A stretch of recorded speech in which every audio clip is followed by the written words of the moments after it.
আপুনি এই কিতাপখন যে লৈছে কিতাপখনৰ বিষয়ে আপুনি ক'ৰবাত বেলেগতো শুনিছিলে নে বেলেগৰ মুখত শুনিছিলে নে অনলাইন পাইছিলে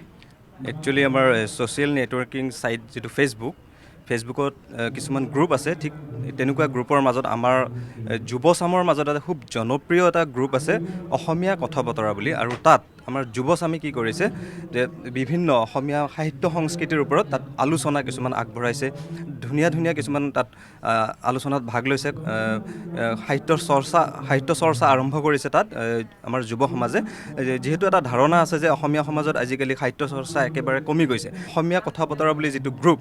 ইয়াত যথেষ্টখিনি উন্নতমানৰ লিখনি আৰু আলোচনা ওলাই পৰিছে প্ৰতিভাবোৰ ওলাই পৰিছে আমি গম পাইছোঁ আৰু তাৰ কাৰণে আমি খুব সুখী আৰু যিহেতু গ্ৰুপটোৰ এজন মই নিজেও সদস্য আৰু মোৰ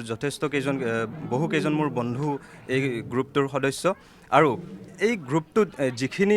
আলোচনা কৰা হৈছে তাৰে ভাল আলোচনা নিৰ্বাচিত কৰি পেলাই কি কৰিছে এখন কিতাপ উলিওৱা হৈছে এখন কিতাপ প্ৰকাশ কৰা হৈছে আৰু এইবাৰ গ্ৰন্থমেলাত আমি কিতাপখন দেখিবলৈ পাইছোঁ যিখন আপোনালোকে দেখিছে কেমেৰাৰ সন্মুখত এইখন কিতাপ যিখন কিতাপৰ নাম ৰখা হৈছে অসমীয়া সাহিত্যৰ ই-সফুৰা আৰু এইখন 2012ত